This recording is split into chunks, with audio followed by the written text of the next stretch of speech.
Esta es la mañana en el continente americano. Cuando atardece en Europa y cae la noche en Asia. Así despierta el continente americano y transcurre el día y la noche en el resto del mundo. La mañana. Bienvenidos a la mañana de NTN24. Los saluda Natalia Falá. Es un gusto acompañarlos el día de hoy. Vamos a revisar de inmediato lo que es noticia en el mundo.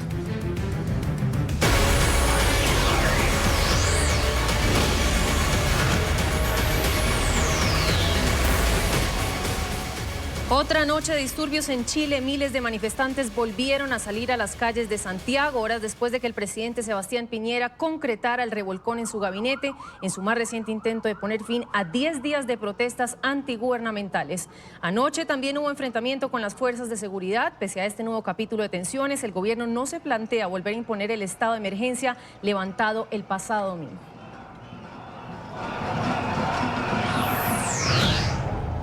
Y en medio de esta jornada de protestas, un gran incendio estalló en pleno centro de Santiago mientras los manifestantes intentaban llegar al Palacio Presidencial de La Moneda. El fuego consumió un centro comercial que alberga también un hotel y consultorios médicos.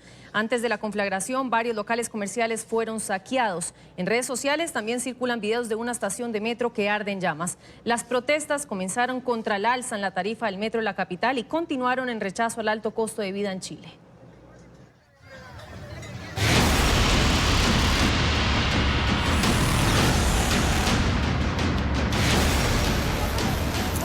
Por otro lado, escalan las protestas en Bolivia por el cuestionado triunfo electoral de Evo Morales. En las últimas horas se registraron choques en las calles de varias ciudades que dejaron 30 heridos. Bolivia es escenario de protestas desde hace una semana contra el cuestionado escrutinio electoral que dio al presidente Evo Morales un cuarto mandato. La oposición alega un fraude electoral y exige la realización de una segunda vuelta.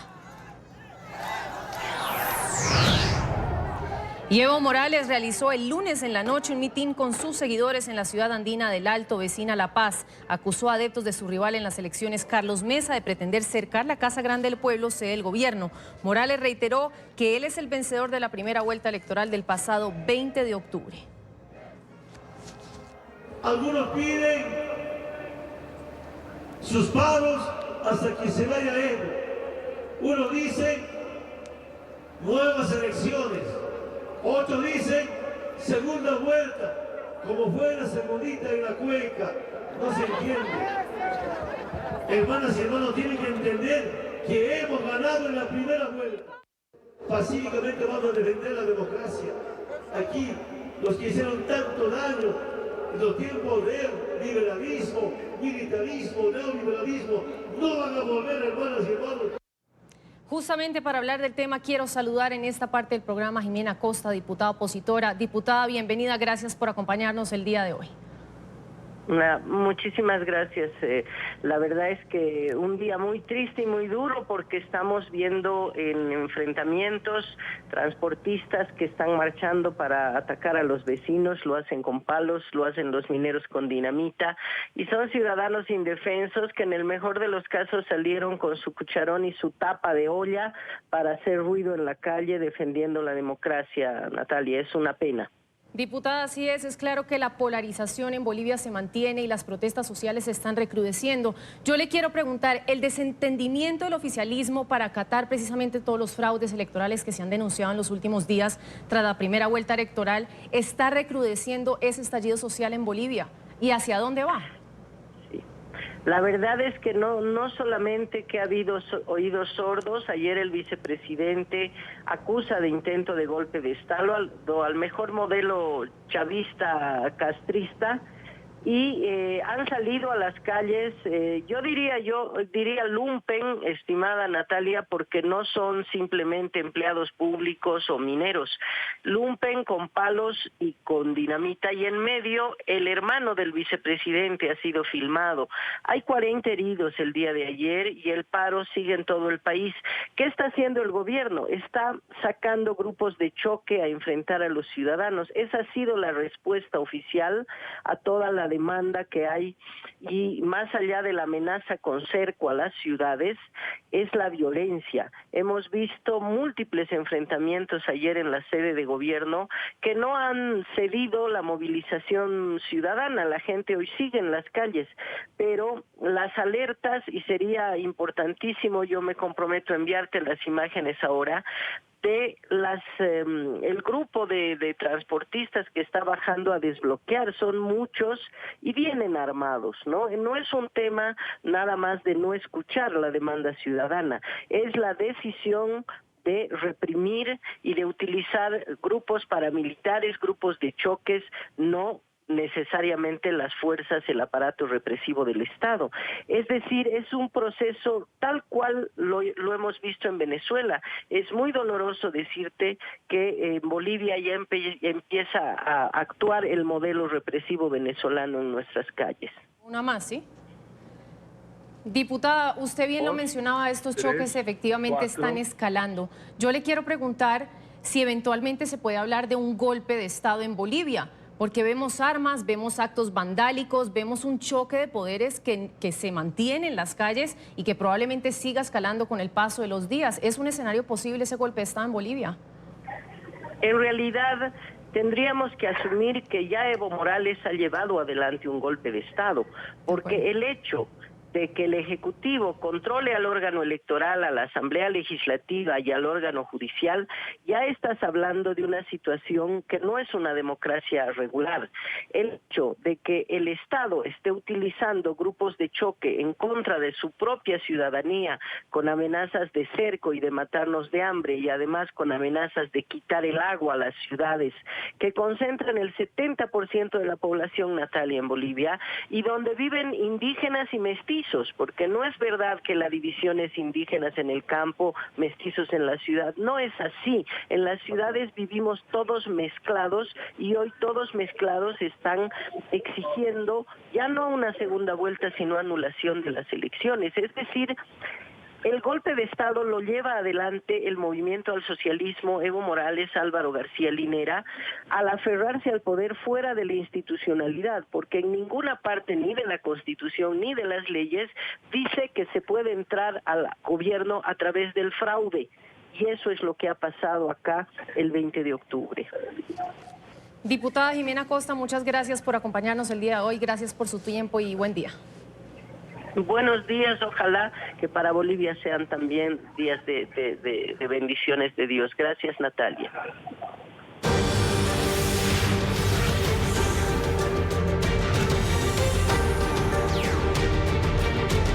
Y Uruguay se prepara para la segunda vuelta electoral. Ninguno de los candidatos alcanzó la mitad más uno de los votos en los comicios del pasado domingo. El 24 de noviembre los uruguayos elegirán entre el oficialista Daniel Martínez del Frente Amplio y el opositor de centro derecha Luis Lacalle Pou del Partido Nacional. Ambos candidatos ya iniciaron nuevamente sus campañas electorales de cara a los comicios. Los partidos de oposición ya anunciaron su apoyo a Lacalle Pou.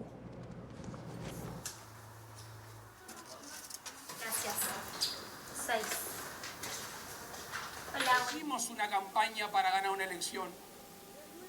Nosotros hacemos una campaña porque queremos cambiar el país, tenemos el proyecto claro.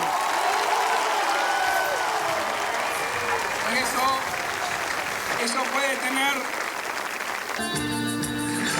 nosotros. La oposición uruguaya intentará construir una nueva base electoral de cara al balotaje de noviembre, ante un izquierdista Frente Amplio que se dijo dispuesto a dar batalla para conservar el poder. El candidato oficialista Daniel Martínez lideró el domingo la primera vuelta con poco más del 39% de los votos y anunció que iniciará un camino de diálogo con vistas a ganar la segunda vuelta. El centroderechista Luis Lacalle Pou, que obtuvo más del 28% de los sufragios, anunció futuros acuerdos y entendimientos con otros partidos de oposición. De cara a la segunda vuelta del 24 de noviembre, el candidato del Partido Nacional recibió la noche del domingo los cruciales apoyos del liberal Ernesto Talvi del Partido Colorado y del excomandante en jefe del Ejército Guido Manini Ríos de Cabildo Abierto. tercero y cuarto en los comicios y que entre ambos sumaron un 23% de los votos. Además de votar presidente y parlamento, los uruguayos rechazaron una reforma constitucional que promovía la creación de una Guardia Nacional que pondría a 2.000 militares en las calles en tareas de seguridad. Y en esta parte del programa quiero saludar precisamente al candidato presidencial Luis Alberto Lacalle Pou. Candidato, muy buenos días, muchas gracias por su tiempo, por acompañarnos hoy en la mañana. Muy buenos días para ustedes, es un gusto saludarlos y aquí estamos en este momento entrando a una reunión del comando de campaña para planificar estos próximos 26 días que quedan rumbo a la segunda vuelta. Pues candidato, comienzo preguntándole, como ya sabemos, las presidenciales efectivamente se van a definir en una segunda vuelta electoral el próximo 24 de noviembre. Tras conocerse estos primeros resultados, ¿cómo ve usted la tendencia para este segundo round electoral, sabiendo además que ya usted cuenta con partidos de oposición que lo apoyan, como es el caso del Partido Colorado y Cabildo Abierto? También recibimos el apoyo del Partido de la Gente y del Partido Independiente, y eso significa que desde el punto de vista parlamentario, lo que quedó establecido este domingo pasado es que el gobierno actual queda en minoría, queda sin posibilidad de asumir un gobierno con mayorías parlamentarias con varios partidos, y de este lado los partidos actualmente en oposición tienen un porcentaje importante de diputados y de senadores, lo que harían posible un gobierno multicolor, un gobierno de muchos partidos. Para que esta alternancia termine de conformarse, hace falta que este grupo de parlamentarios electos y sus partidos voten el próximo 24 de noviembre a la fórmula que arranca, como ustedes decían en la presentación, con el apoyo de 4 partidos, además de nuestro partido nacional. Es una elección reñida, es una elección que pretende suplantar un gobierno de 15 años del Frente Amplio con mayorías propias, que de alguna manera generó aislamiento, no generó puentes entre los distintos colectivos políticos, y el país está pidiendo pluralidad, el país está pidiendo más diálogo, más apertura, más consensos, y el mensaje fue muy claro, porque si bien nuestro partido fue el segundo más votado, la oposición está repartida entre más de un partido notoriamente, y eso es un mensaje que debe estar acompañado de entendimiento y de humildad para saber que hay una chance de una alternancia, que hay una chance de cambio de gobierno, pero esto no lo va a construir un partido solo y un candidato solo. Y es así que nosotros hicimos toda la campaña rumbo a este domingo, porque preveíamos que eso iba a suceder, y obviamente es la que vamos a hacer en estos días rumbo al último domingo de noviembre. Candidato, justamente muchas de las decisiones del Frente Amplio han venido desencantando a los uruguayos, porque el partido, digamos que a pesar de que ha impulsado muchos derechos sociales y ha logrado dar estabilidad a la democracia en el país, también ha venido acumulando carencias. Por ejemplo, descuidaron la educación, dejaron crecer el déficit fiscal y bueno, hay una creciente percepción de inseguridad en el país. Yo le pregunto a usted, ¿qué piensa de todo esto y cuál es puntualmente la propuesta que hace el Partido Nacional para sacar adelante al país en los temas que más preocupan hoy por hoy a los ciudadanos? Claramente la democracia en nuestro país es muy fuerte y es generada por muchos partidos políticos a lo largo de una institucionalidad que se ha sostenido, y el Frente Amplio no ha estado ajeno a eso. Yo le puedo decir que después de 16 años de crecimiento ininterrumpido en nuestro país, sin perjuicio de que en algunos momentos por el auge de los commodities, por el auge del comercio exterior de las materias primas, creció más fuerte, hoy Uruguay termina 15 años con más endeudamiento, con más déficit, con más inflación, termina con un desempleo creciente, con cierre de empresas, y eso es porque hoy en nuestro país, lamentablemente, el costo de emprender, el costo de comerciar, el costo de industrializar es muy elevado, y los márgenes de ganancia, sobre todo para aquellos emprendedores y productores medianos y pequeños, se hacen escasos o nulos, y eso genera el enlentecimiento de una economía. Allí el Estado va a tener que equilibrar las cuentas nacionales, allí el gobierno va a tener que entender que llegó el momento de ahorrar y gestionar eficientemente y no seguirle metiendo la mano en el bolsillo a la gente, porque eso solo va a complejizar más la economía nacional.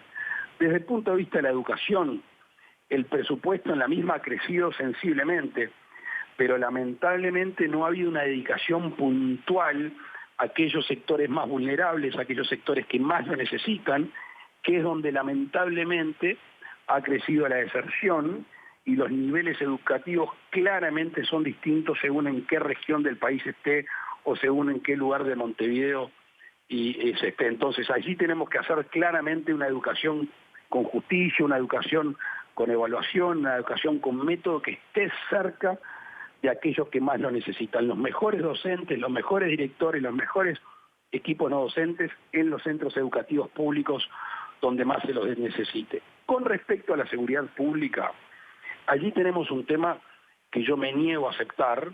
Anda una concepción, a veces comúnmente aceptada, de que la violencia llegó para quedarse, de que vamos a vivir necesariamente en una sociedad más violenta, y yo no creo que eso sea así, y no lo vamos a aceptar. Yo no estoy dispuesto a traspasarle esta situación a mis hijos. Es creer que la sociedad cada vez más violenta, es darle la razón a Hobbes, ¿no? Aquello de que el hombre es el lobo del hombre. Y claramente hace falta autoridad, claramente hace falta un compromiso con la cadena de mando, claramente hace falta respaldo a la policía, y eso es un debe en el cual ha quedado nuestro gobierno. Y la sociedad hoy se siente insegura porque ha sido víctima del delito o tiene el temor de ser víctima del delito. Y claramente el mensaje que la gente está esperando al nuevo gobierno es terminar con la impunidad que siente la delincuencia y también, lamentablemente, algo que era ajeno a nuestro país, un narcotráfico internacional y nacional más presente. Candidato, usted se distancia de esa línea de pensamiento del Frente Amplio, que considera que el Estado debe ser el gran tutor de la gente, y de lo contrario, como ya lo ha señalado en discursos públicos, es desde el Estado que se debe empoderar al ciudadano. Yo le pregunto a usted, de llegar a la presidencia, ¿cómo materializaría usted esa idea? En un Estado central, un Estado nuclear, que es el gran encargado de generar herramientas y oportunidades, cuando hablamos del Estado que presta el servicio de salud, el servicio de la educación, el que presta el servicio de la seguridad pública, allí es donde tiene que estar básicamente el Estado más presente, porque si no está, realmente es donde se generan las brechas más importantes y las injusticias más importantes. Y lamentablemente lo que ha crecido a veces en nuestro país es el Estado periférico, el Estado que está presente en actividades más comerciales, en otro tipo de actividades, que es tradicional en nuestro país, que allí se ha ido muchos recursos mal administrados en proyectos de políticos que han hecho de empresarios con los dineros públicos, y se ha de alguna manera perdido el foco en donde realmente el país tiene que hacer un esfuerzo con sus ciudadanos. Insisto, educación, salud, seguridad y alguna otra área muy importante como es el desarrollo social, que hoy tenemos un ministerio puntual en ese sentido para los más vulnerables. Candidato, de llegar a la presidencia, ¿cuál es su postura frente a Venezuela, frente al éxodo masivo en Venezuela, frente al régimen de Nicolás Maduro? ¿Qué piensa usted? Claramente Uruguay y los uruguayos no nos sentimos orgullosos de la actitud de nuestro gobierno. Lo hemos dicho en todos lados. Las actitudes de nuestro gobierno de cercanía con Chávez y después con Maduro no representan el sentir nacional, no representan la tradición de nuestro país, que siempre condenó la violación de los derechos humanos. Como se dice en mi país, si tiene cuatro patas, cola y ladra, es un perro. Y el régimen de Maduro, con sus características, es una dictadura, y nosotros condenamos ese régimen y vamos a salir de este triste y selecto grupo que hoy no se anima a decir las cosas o no dice las cosas como debería decirlo en el concierto internacional. Y eventualmente, candidato, también pues pensar en cómo se van a manejar las relaciones con Argentina, ¿no? Porque mientras Argentina va hacia la izquierda, ustedes van hacia la derecha, ¿no? Nosotros, bajo una frase de un político inglés de hace muchos años, Lord Palmerston, que decía que los países no tienen ni amigos permanentes ni enemigos permanentes, tienen intereses permanentes. Nuestro interés es defender a los uruguayos y tener relaciones de cooperación con Argentina y Brasil, como históricamente la hemos tenido. Estamos entre dos grandes, entre dos gigantes, y Uruguay siempre se distinguió por ser un lugar de paz, un lugar de certidumbre, un lugar de fuerte institucionalidad, y que tenemos con la Argentina y con Brasil relaciones sociales y relaciones comerciales importantísimas, y gobierne quien gobierne en cualquiera de los dos países, tenemos la obligación por nuestro pueblo de llevarnos bien. Candidato, y quisiera hacerle una última pregunta. Sin duda, pues hay distintos frentes que atender ahorita en Uruguay y me gustaría preguntarle cuáles serían las medidas de impacto inmediata que tomaría usted en sus primeros 100 días de gobierno. Y le pregunto 100 días de gobierno porque casi siempre esos primeros días son un medidor bueno para saber la hoja de ruta del gobierno de turno. Totalmente. Es más, la Constitución de la República prevé el envío por parte del Poder Ejecutivo de un proyecto de ley de urgente consideración que se trata en un plazo de 90 días en el Parlamento. Estamos confeccionando un texto para negociar con nuestros socios, en el cual rápidamente vamos a hacer transformaciones administrativas que va a tener como centro el equilibrio de las cuentas públicas, el monitoreo de la acción del gobierno en tiempo real por el gobierno mismo y por los ciudadanos, que va a tener una regla fiscal para tener una conducta en ese ámbito específico, dotar de herramientas jurídicas a la policía, transformar la gobernanza de las empresas públicas para que presten real servicio al aparato productivo nacional y a los uruguayos, modificar la gobernanza en la educación para aceitar los mecanismos de toma de decisiones, y después apelar a 2 o 3 factores de índole productivo e industrial para soltarle las amarras a esa gente que quiere emprender, que quiere trabajar y hoy tiene ciertas dificultades. Pues quiero agradecer a Luis Alberto Lacalle Pou. Candidato, muchísimas gracias por su tiempo aquí en el programa. Un buen día para usted. Gracias a ustedes y a las órdenes. Que anden muy bien. Y vamos a continuar con más noticias en la agenda internacional. Vamos a revisar. En Honduras se registraron nuevas protestas para exigir la renuncia del presidente Juan Orlando Hernández. Las movilizaciones terminaron en choques frente a las instalaciones de la Universidad Autónoma de Honduras en Tegucigalpa. Las fuerzas policiales utilizaron gas lacrimógeno para dispersar a los manifestantes. Sectores hondureños han exigido la salida de Hernández tras la decisión de la justicia de Estados Unidos de declarar culpable al hermano del mandatario por tráfico de drogas. Y el presidente electo de Argentina, Alberto Fernández, agradeció a Nicolás Maduro en una respuesta en Twitter por las felicitaciones que éste le envió por su triunfo en las elecciones del domingo pasado. Sin embargo, Fernández, quien ha evitado referirse a Venezuela como una dictadura, subrayó en un medio de tuit la necesidad de que existía una plena vigencia de la democracia. Gracias a Nicolás Maduro por sus felicitaciones. América Latina debe trabajar unida para superar la pobreza y desigualdad que padece. La plena vigencia de la democracia es el camino para lograrlo. Y atención, las llamas siguen extendiéndose por el estado de California. Los fuertes vientos siguen alimentando el fuego que llegó a las periferias de la ciudad de Los Ángeles. Las llamas amenazan el famoso Museo Getty Center, ubicado al oeste de la ciudad. La temporada de incendios forestales ha provocado evacuaciones masivas y cortes de energía en todo el estado. Según las autoridades, 180,000 personas han sido evacuadas. Los equipos de bomberos permanecen en alerta este martes ante el temor de que vientos muy secos del norte agraven aún más la situación. Reconozco que este momento produce una gran ansiedad. Las imágenes de alto perfil que la gente ve no solo en el incendio de Kincade en el norte de California, sino ahora en el incendio de Getty en el sur de California, en Los Ángeles, esto genera una gran consternación, generan preocupación.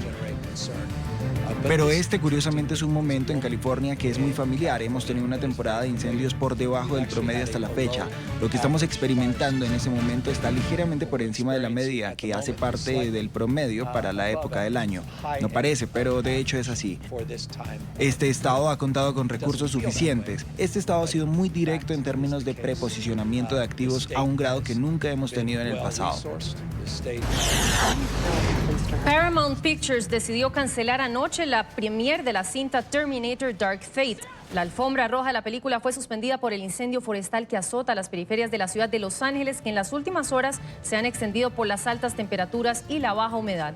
La gala se realizará en el Teatro Chino de Hollywood y a ella asistirán los protagonistas de la cinta, entre ellos el mítico Arnold Schwarzenegger, que tuvo que abandonar su hogar por la cercanía del fuego. Evacuamos a salvo a las 3:30 de la mañana. Si usted está en una zona de evacuación, no haga tonterías, fuera de aquí.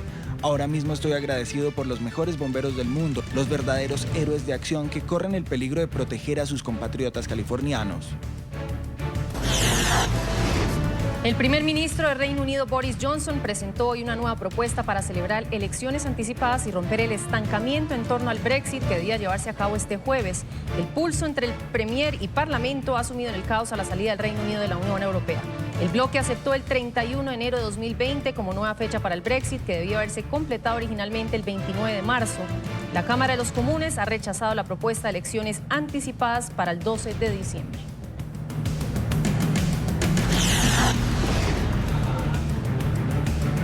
Filipinas fue golpeada en las últimas horas por un sismo de magnitud 6,6 en la isla de Mindanao, en el sur del archipiélago, la misma región que se vio afectada por otro movimiento telúrico días atrás. En esta ocasión, 2 personas murieron, incluyendo un adolescente que perdió la vida cuando la pared de su escuela se derrumbó. La otra víctima, un hombre de 66 años, falleció al derrumbarse su casa.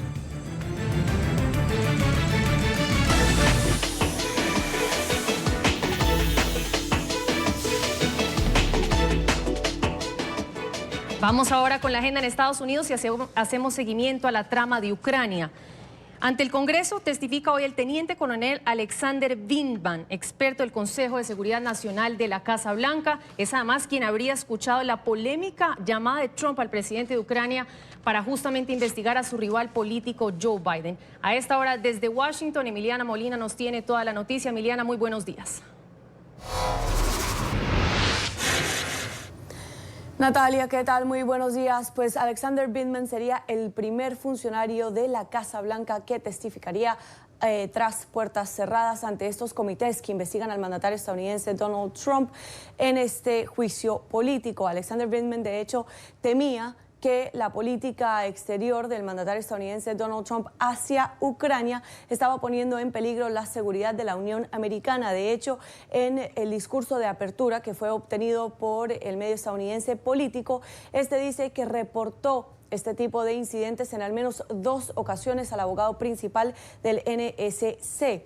De hecho, también asegura que lo que Trump le estaba pidiendo a Volodymyr Zelensky, el presidente ucraniano, podría poner o podría interpretarse como una jugada sucia de parte del presidente ucraniano y podría ayudarle a perder el apoyo bipartidista que tiene desde Washington. Esto es importante porque recordemos que fue el Congreso de manera bipartidista que le brindó los $390 millones a Ucrania en ayuda militar. Y si Zelensky avanzaba con este tipo de investigación que le pedía el mandatario estadounidense, pues este podría perder el apoyo de los demócratas aquí en Washington.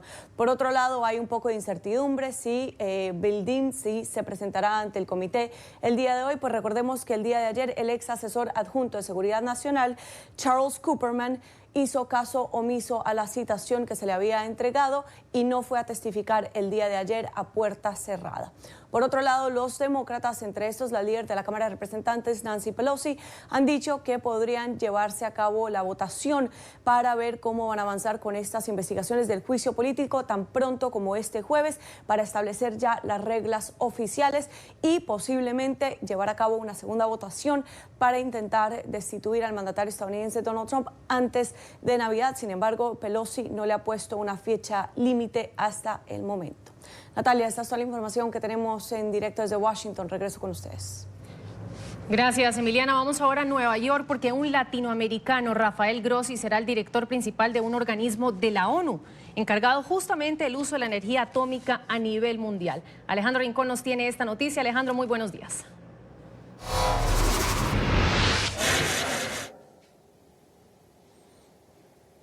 Hola Natalia, feliz martes para todos. El pasado 21 de octubre tuvo lugar la primera ronda de votación entre los 2 principales candidatos a ser el sucesor del japonés Yukiya Amano. En ese momento, el argentino Grossi logró solo 15 votos frente a su contrincante, el rumano Cornel Feruta, quien hasta la fecha ha ejercido como director encargado de la Organización Internacional de la Energía Atómica. Tras una semana de negociaciones, ha tenido lugar hoy una segunda ronda de votación y allí el diplomático argentino, quien también es el embajador de ese país en Viena, logró 24 votos entre los 35 integrantes de la Junta Directiva de la OIEA, de manera tal que con esta elección se convierte entonces en el sucesor del japonés Yukiya Amano y además tendrá en sus manos el principal organismo rector del uso de la energía atómica a nivel internacional. Entre las funciones que asumirá El nuevo director de esta agencia estará, por ejemplo, el manejo del futuro de los acuerdos nucleares con Irán. También, por supuesto, las negociaciones con Corea del Norte, que están actualmente estancadas, y adicionalmente todo el uso y el manejo pacífico de la energía nuclear a nivel internacional. Este argentino tiene más de 3 décadas de experiencia en temas del uso de la energía nuclear, también en proyectos de desarme, y es profundamente conocido en el mundo diplomático, cualidades a raíz de las cuales pues ha logrado tener el respaldo suficiente del cuerpo diplomático para ser el nuevo director de esta agencia. Es toda la información que tenemos para ustedes por ahora. Natalia, regreso con ustedes al Centro Internacional de Noticias. Gracias, Alejandro. Vamos ahora a Miami, a la Florida, porque un tiburón de más de 900 kilos fue detectado nadando en las costas de la Florida. Paola Serna nos tiene a esta hora toda la información. Paola, adelante. Hola, ¿qué tal? Muy buenos días. Unamaki es un nombre indígena de las tribus de Nueva Escocia en Canadá, que significa tierra de niebla. Es el nombre que los investigadores de la organización OCEARCH, que se dedica justamente a investigar escualos, le ha dado a este tiburón hembra que fue visto frente a las costas de Key West este fin de semana, esto aquí en el estado de la Florida. El animal básicamente ha sido seguido, ha sido monitoreado desde Nueva Escocia, donde fue marcado, y se ha encontrado pues que ha viajado hasta el sur de la Florida, ubicándose frente a Los Cayos. Es un enorme escualo, según la organización OCEARCH, es el segundo más grande de los que están monitoreando. Pesa alrededor de 907 kilogramos y mide 4 metros 70 centímetros. Es interesante saber que esta organización está monitoreando particularmente a las hembras en este momento para conocer un poco más de algo que se desconoce mucho, y es el momento en que dan a luz. No se sabe mucho cómo es este momento, particularmente entre los escualos. Hace alrededor de 3 años esta organización sin ánimo de lucro, OCEARCH, frente a Nueva York, encontraron 10 pequeños tiburones, y hubo la esperanza que en esa zona se pudiera conocer más sobre el momento en que el tiburón hembra da a luz. Sin embargo, no fue así. Es por eso que hay grandes expectativas en lo que ocurra con Unamaki, esta tiburón que fue hallada pues, o que se encuentra muy cerca de las costas de la Florida. Es por ahora la información desde Miami. Paola Serna. Continúen con más desde nuestros estudios centrales. Buenos días. Gracias, Paola, por su reporte. Vamos a una pausa comercial y en minutos regresamos con más de la agenda internacional. Ya venimos. Avanzamos con más noticias. La Agencia de la ONU para los Refugiados, ACNUR, advierte que para finales del 2020 la cifra de venezolanos que habrían salido de su país será de 6.500.000 personas. El anuncio fue hecho en la Conferencia de Solidaridad por Venezuela, que se lleva a cabo en Bruselas. El reporte a esta hora desde Bélgica con Antonio Belchi, periodista en nuestra cadena aliada Voz de América. Antonio. Hola, ¿qué tal? Muy buenas tardes. Pues efectivamente, de estas conclusiones de la Conferencia Internacional de Solidaridad que ha tenido lugar aquí en la Comisión Europea, en Bruselas, en Bélgica, nos quedamos con los datos de los 6,5 millones de migrantes venezolanos que pues, se podrían alcanzar a finales de 2020, una cifra totalmente preocupante, no solo para los responsables políticos de la región de América Latina, también de los países miembros de la Unión Europea, que han dicho que es necesario ejercer unas políticas estructurales para hacer frente a esta grave crisis migrante en Venezuela. También hemos podido hablar con el representante especial de ACNUR, él es Eduardo Stein, que está especializado precisamente en esta grave crisis migratoria, y él mismo nos ha advertido de la peligrosidad que tiene si la situación política continúa de la misma manera, ya que muchísima gente, muchísimos venezolanos se van a ver obligados a abandonar el país, y lo que más preocupa, lo que más miedo da al final del día es que se podría convertir en la crisis humanitaria más grande jamás registrada, incluso mayor que la de Siria. La preocupación principal es que si la tendencia continúa, podríamos alcanzar a finales del año 2020 cerca de 6,5 millones de venezolanos que han tenido que salir de su país a causa de la situación. Esto está basado en las tendencias actuales, los números de personas que salen aproximadamente diariamente de Venezuela. Obviamente es una proyección, no sabemos si la situación va a evolucionar de otra forma, podría ser menor la cifra, pero también podría ser mayor. Entonces es simplemente un llamado a la comunidad internacional a apoyar a las comunidades que están recibiendo a estas personas, porque este movimiento, este éxodo de venezolanos y venezolanas continúa. Por el momento no se ve que vaya a cambiar esta tendencia, van a seguir saliendo y nos preocupa sobre todo las condiciones en las que llegan las personas. Hemos visto cada vez un número mayor de personas en situación de vulnerabilidad. Pues sí, Natalia, ya lo escuchamos por parte de Eduardo Stein, este representante especial de ACNUR, de las Naciones Unidas. También como conclusión de esta conferencia especial internacional de solidaridad aquí en la Comisión Europea, cabe destacar que se han recaudado 120 millones de euros que se van a sumar a los 30 millones de euros que ya la Unión Europea tenía previsto destinar no solo a Venezuela, sino también a los países afectados por ese gran flujo de migrantes, entre ellos Colombia, Ecuador, Perú o Brasil, que en los últimos meses han estado recibiendo un gran número de migrantes venezolanos y que eso les podría afectar a la larga a aspectos como la educación o la sanidad. Devuelvo la conexión contigo, Natalia. Anthony, muchas gracias por su reporte. Vamos Un placer, ahora. buenas tardes. Gracias. Vamos ahora a Caracas, donde la esperanza de los niños venezolanos que necesitan tratamiento oncológico lamentablemente se desvanece. El servicio del Hospital Luis Racetti fue suspendido debido a que el único equipo de quimioterapia que había en el centro médico se dañó. En Caracas, Oliver Fernández nos tiene el reporte. Oliver, muy buenos días. Adelante. Un buen día para ti, Natalia, un gusto saludarte desde la capital venezolana. Así es, son 40 niños los afectados, ellos están protestando desde el pasado viernes en las adyacencias del Hospital Luis Racetti al oeste de la capital venezolana para exigir junto a sus padres, esto con la debida autorización de sus padres, que se reactive el servicio de oncología pediátrica. Lamentablemente no se ha reactivado y ha quedado suspendido, y esto por supuesto trae como consecuencia que estos niños puedan perder la vida porque el cáncer avanza. Vale destacar que estos padres también han denunciado que desde la dirección del hospital no se le permite a aquellas organizaciones no gubernamentales que están interesadas en ayudarlos, poder ingresar los insumos, los medicamentos, incluso tratar de reactivar este servicio. La dirección se ha negado y por supuesto los padres están muy molestos por esta situación que de alguna manera pone en riesgo la vida de sus hijos. Vamos a ver el siguiente informe realizado por nuestro compañero Luis Laya. George Ley es la madre de Yorbelis, una pequeña que es paciente oncológico del Hospital Luis Racetti en la ciudad de Caracas. Apenas cumplió 5 años el sábado y este lunes se enteró que no podrá recibir su quimioterapia porque la máquina se dañó. Tiene miedo de que la condición de su hija siga empeorando. Tiene metástasis en sus pulmones y necesita con urgencia el tratamiento. ¿Cómo se le explica a un niño? ¿Cómo se le ve la cara a un niño sabiendo que su vida está en riesgo?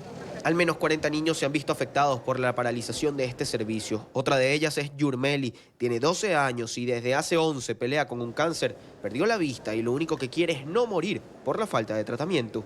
Bueno, yo quiero estudiar y quiero ser alguien en la vida. Así no vea, pero yo quiero ser alguien para defenderme yo sola.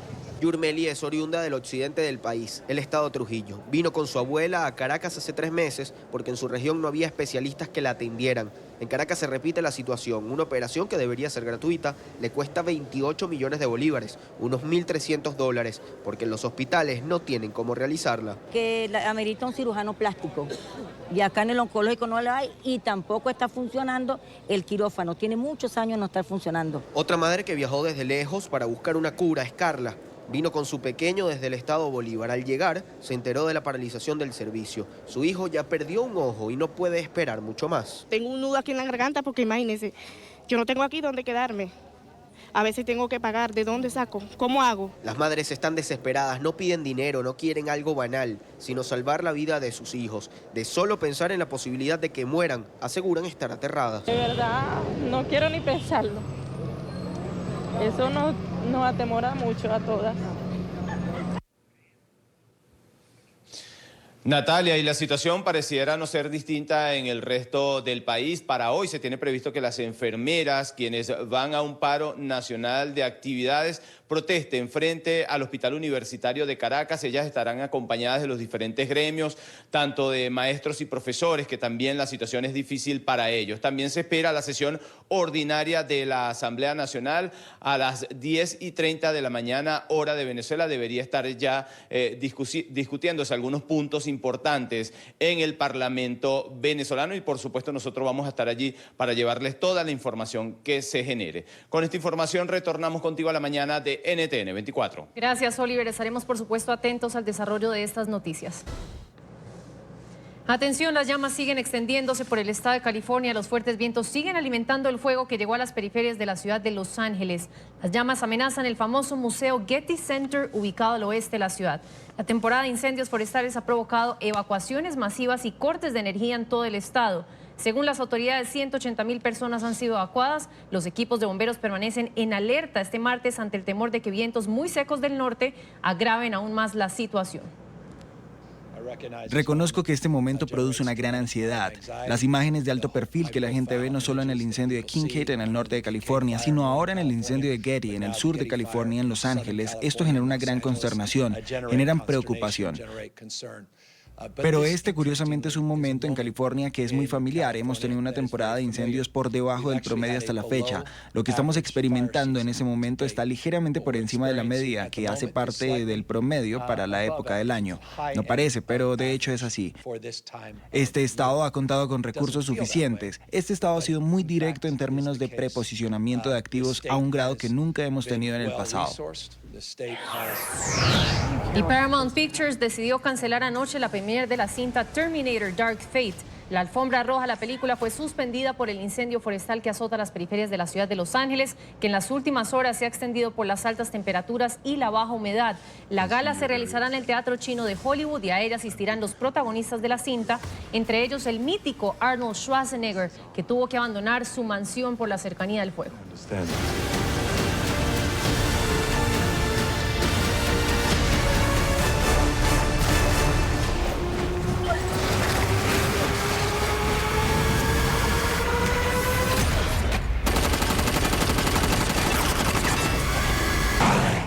Justamente en California quiero saludar a esta hora a Ilan Shapiro, residente, y en este momento se encuentra a 8 millas al sur de la montaña Baldwin Hills, una zona desde donde podemos ver algunos focos de incendio que siguen activos. Ilan, muy buenos días, gracias por acompañarnos hoy en el programa. ¿Cuál es la situación a esta hora? A ver si podemos darnos una idea más clara de lo que está pasando. Antes que nada, muchas gracias por la oportunidad. Realmente ha sido una semana muy difícil aquí en la área de Los Ángeles. Amanecimos, como sabes, de los juegos, y hoy en día voy a pasar las imágenes que tenemos enfrente de mí. Justamente en lo fondo vamos a poder presenciar lo que son las montañas del norte y la parte del Giddis. Justamente lo que se ve como un amanecer muy bonito, la parte generalmente se ve grisácea ahorita, se puede apreciar mucho el humo que hay, viene de las montañas, y realmente este solamente es el comienzo. Al parecer hoy en la noche van a empezar a tener mucho más vientos, todos van a estar mucho más precavidos y tener definitivamente el plan de evacuación y tener en las manos esos planes de la familia y tener esos los kits para desastres de la mano. Ilan, justamente uno de los puntos álgidos en todo este tema tiene que ver con la compañía Pacific Gas and Electric, una empresa que no hace mucho decidió cortar el servicio a 2 millones de clientes por temor precisamente a seguir originando más focos de fuego al norte del estado. Te pregunto qué tanta responsabilidad ha tenido esta compañía en los recientes incendios, porque ya hemos visto que hay varias demandas en curso que alegan que las líneas de alta tensión de la compañía pues han causado todo esto. Es realmente tomar en cuenta que toda la gente de energética ha tomado una posición proactiva para prevenir este tipo de desastres, tomando en cuenta que esto es una asociación público-privada y que todos tenemos que tener un poquito, tanto la parte de la sociedad civil, tanto como la parte pública, se han aunado para poder mitigar todo este tipo de problemas. En el pasado han habido muchas cosas, han habido descuidos de todas las partes, han habido iniciativas muy importantes por la gente local para tratar de mitigar estas cosas. Entonces, más que poner en cuenta qué problemas hubieron en el pasado. Ahorita justamente hubieron cosas proactivas donde se retomaron los recursos. ¿Qué quiero decir con eso? Que tomaron poblaciones completas cuando sabían que habían puntos muy fuertes para que hayan incendios. Lo que hicieron es cortar la electricidad para mitigar este tipo de incendios.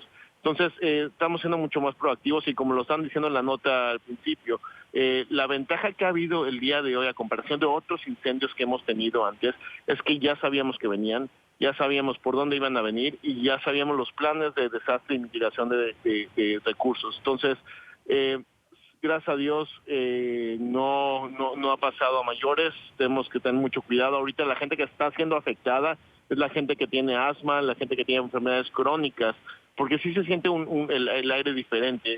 Están habiendo gente que tiene las gripas que eran normales, pues vamos a tener mucho más gente con alergias y mucho más problemas respiratorios y problemas crónicos. Ilan, aprovechando tu ubicación y justamente que tú tienes una visual mucho mejor que la de nosotros, quisiera que me digas cuáles son las zonas más calientes en este momento, cuáles son las zonas más afectadas. La zona que estamos aquí cerca de Los Ángeles es la puerta cerca del Museo del Iris. Es justamente lo que estoy mostrando ahorita. Son unas montañas que están al fondo. Y si podemos hacer un zoom en la pantalla, justamente ahí se puede ver la señal de Hollywood con unos puntitos de luz al final. Y justamente es un paso entre dos montañas donde generalmente en la época de lluvia es preciosamente verde y en la época de sequía, que es justamente lo que tenemos en este momento, estamos teniendo muchas, pues se ve amarillo, se ve muy seco, entonces es muy propenso a la parte de los incendios. Y ahorita estoy mostrando la parte al fondo, los edificios que se ven, no se ven muy bien, pero ahí están en el fondo. Justamente son los edificios que están en el centro de Los Ángeles. Y toda la parte del fondo se ve una nata gris que generalmente no se ve. Y es toda la parte del humo que se está moviendo. Y esperemos que en los siguientes días se vaya apagando. Ilan, por último, ¿alguna información que consideres importante compartir a través de nuestra pantalla y que podría ser de gran ayuda para residentes de estas zonas afectadas? Centros de acopio, por ejemplo, que sepas que ya han sido instalados. Hay centros de acopio, pueden marcar el 411 y 511, donde pueden tener toda la información importante de dónde pueden ir cerca de ustedes. Lo que es las fuerzas de fuego, los bomberos aquí tienen un teléfono muy activo, pueden recibir textos directamente con ellos y es muy importante ahorita que no sabemos cuándo un desastre puede venir. Ese es el mejor momento para prevenir y para crear un kit de desastres con la familia, teniendo los documentos más importantes que uno puede tener, un poco de comida y agua, y para más información puede ir a healthychildren.org, quiere decir healthychildren.org, donde la Academia Americana de Pediatría crea una lista que los papás y los familiares podemos tener para ayudar a nuestra familia. Ilan, pues muchísimas gracias por tu reporte y por tu tiempo aquí en el programa. Un placer, muy buen día. Vamos a continuar con más noticias en el marco internacional. Otra noche de disturbios en Chile. Miles de manifestantes volvieron a salir a las calles de Santiago horas después de que el presidente Sebastián Piñera concretara el revolcón en su gabinete en su más reciente intento de poner fin a 10 días de protestas antigubernamentales. Anoche también hubo enfrentamientos con las fuerzas de seguridad. Pese a este nuevo capítulo de tensiones, el gobierno no se plantea volver a imponer el estado de emergencia levantado el pasado domingo. Y escalan también las protestas en Bolivia por el cuestionado triunfo electoral de Evo Morales. En las últimas horas se registraron choques en las calles de varias ciudades que dejaron 30 heridos. Bolivia es escenario de protestas desde hace una semana contra el cuestionado escrutinio electoral que dio al presidente Evo Morales un cuarto mandato. La oposición alega un fraude electoral y exige la realización de una segunda vuelta. Mientras tanto, Morales defiende su victoria. Algunos piden sus paros hasta que se vaya Evo. Uno dice nuevas elecciones, otros dicen segunda vuelta, como fue la segundita en la Cuenca. No se entiende. Hermanas y hermanos, tienen que entender que hemos ganado en la primera vuelta. Pacíficamente vamos a defender la democracia. Aquí los que hicieron tanto daño nos quieren volver, liberalismo, militarismo, neoliberalismo, no van a volver, hermanas y hermanos.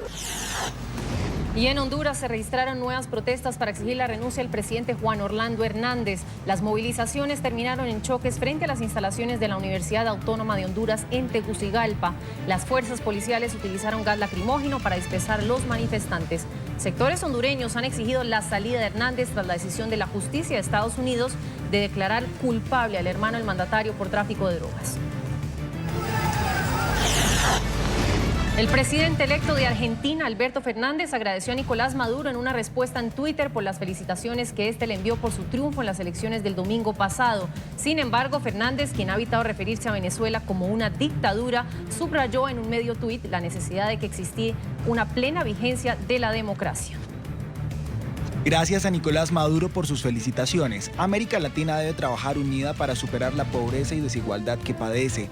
La plena vigencia de la democracia es el camino para lograrlo. El primer ministro de Reino Unido, Boris Johnson, presentó hoy una nueva propuesta para celebrar elecciones anticipadas y romper el estancamiento en torno al Brexit que debía llevarse a cabo este jueves. El pulso entre el Premier y el Parlamento ha sumido en el caos la salida de Reino Unido de la Unión Europea. El bloque aceptó el 31 de enero de 2020 como nueva fecha para el Brexit, que debía haberse completado originalmente el 29 de marzo. La Cámara de los Comunes ha rechazado la propuesta de elecciones anticipadas para el 12 de diciembre. Y estas son las imágenes de un simulacro en Corea del Sur en caso de un atentado terrorista en las estaciones de metro en Seúl, la capital. Participaron alrededor de 470 empleados, 60 ciudadanos, así como miembros de la policía, el ejército, el departamento de bomberos y el gobierno local. Recrearon la evacuación de un vagón simulando un ataque con gas. Los ejercicios se extenderán hasta el viernes.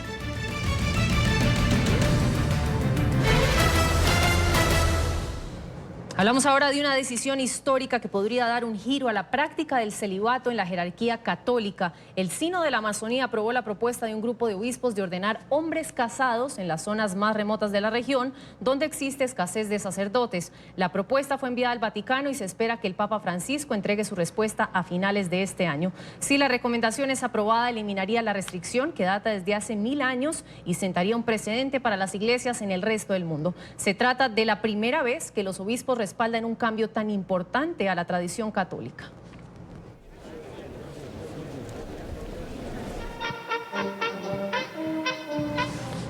Y a esta hora del programa quiero saludar al teólogo y filósofo Jorge Humberto Pineda Salazar. Es licenciado en Educación con énfasis en Ciencias Religiosas. Muy buenos días, gracias por acompañarnos el día de hoy. Buenos días. Bueno, comienzo preguntándole qué retos trae para la Iglesia las peticiones que hace el Sínodo de la Amazonía y ¿cree usted viable que el Papa Francisco considere para finales de este año acabar con el celibato? A ver, son muchos los retos que plantea el documento que sacaron los padres sinodales y que fue publicado este fin de semana anterior. En primer lugar, la evangelización de los pueblos del Amazonas, que es como lo principal en lo que se enfoca uno de los objetivos del Papa Francisco. También la atención a las personas, digamos, que viven situaciones difíciles, sobre todo de pobreza, ¿no? Los campesinos, los indígenas que están en las zonas más recónditas, en fin. Son muchos los retos que se le ponen al Papa Francisco. Ahora, en cuanto a lo de el celibato sacerdotal, dudo mucho que el Papa acepte esa petición de los padres sinodales. Es una de las recomendaciones que ellos hacen, particularmente en el numeral 111, en donde se le pide estudie la posibilidad de ordenar hombres probados en virtud que vivan en regiones muy apartadas de la selva amazónica, donde el sacerdote no puede llegar o lo hace muy de cuando en cuando, para que ellos sean los encargados de administrar los sacramentos. Personalmente no creo que esto vaya a estar en la agenda del Papa, no creo que se vaya a ordenar hombres que estén casados, más bien se buscará cómo evangelizar a través de laicos, pero sin quitar el celibato de la Iglesia en la Iglesia latina.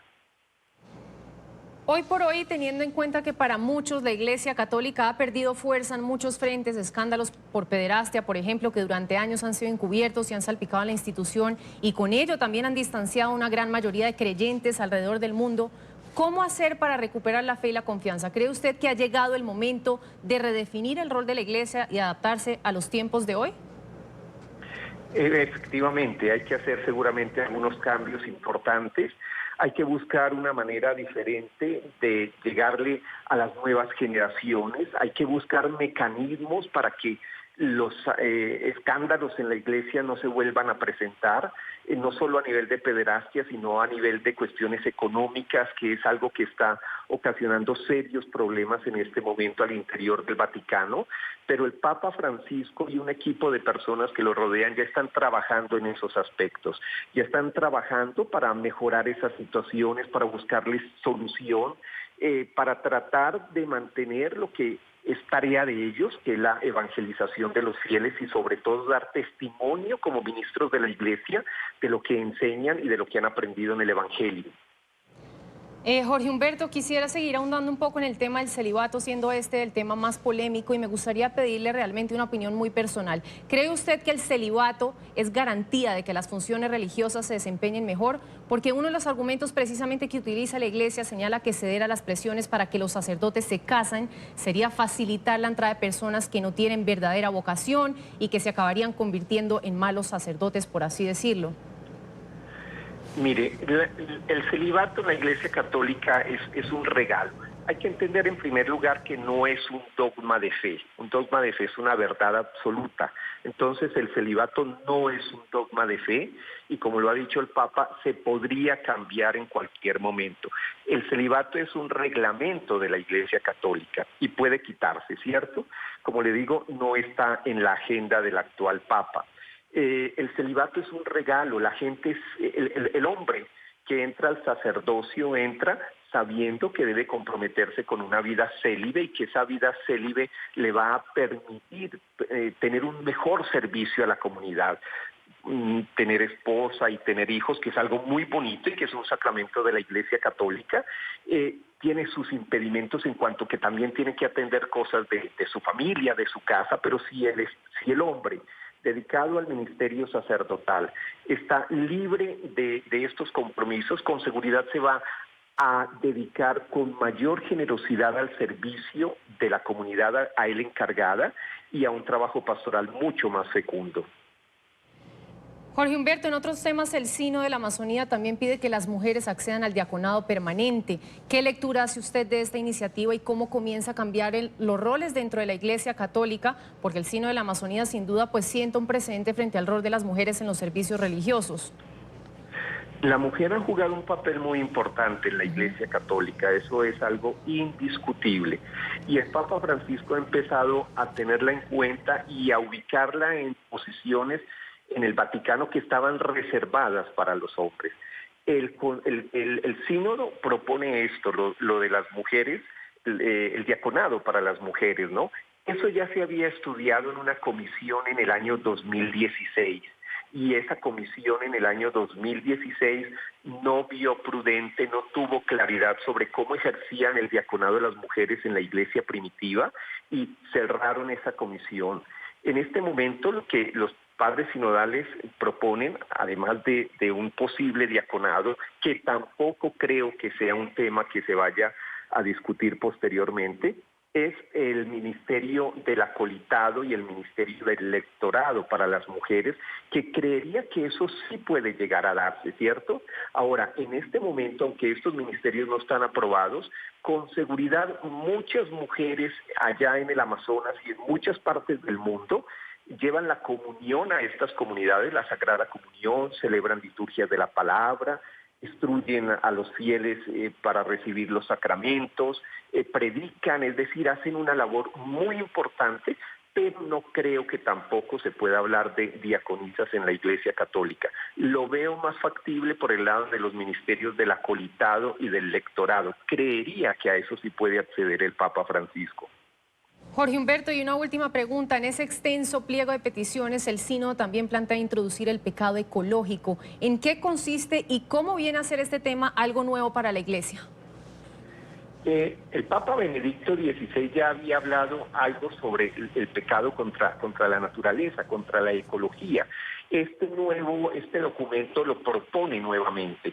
Es lo que ellos llaman, bueno, lo que estamos viendo, que es la destrucción del medio ambiente, las prácticas poco razonables que tenemos los seres humanos y que nos están llevando a destruir poco a poco el medio ambiente y particularmente la Amazonía, que era el tema de este sínodo, ¿no? Entonces ellos hablan de un pecado que tenga que ver con la ecología, con el daño al medio ambiente, hacerle caer a las personas que nosotros somos administradores de la obra creadora de Dios y que como administradores estamos llamados a proteger lo que Dios ha puesto en nuestras manos y no a destruirnos ni a beneficiarnos de la naturaleza de una manera irracional hasta el punto de estar creando un mundo o dejando un mundo que no va a estar en condiciones de ser habitado por las generaciones que vengan después de nosotros. Jorge Humberto, muchas gracias por acompañarnos el día de hoy en el programa. Muy buena tarde. Gracias, lo mismo. Hasta luego. Vamos a una pausa comercial y al regreso estaremos hablando de toda la información deportiva. También vamos a hablar de los disfraces porque ya llega el 31 de octubre. Gracias a todos por su sintonía con la mañana de NTN24. Ya comienza aquí Club de Prensa con Gustavo Alegret, quien hablará sobre la tensión en Bolivia por el cuestionado triunfo electoral de Evo Morales. Gustavo, hola, buen día.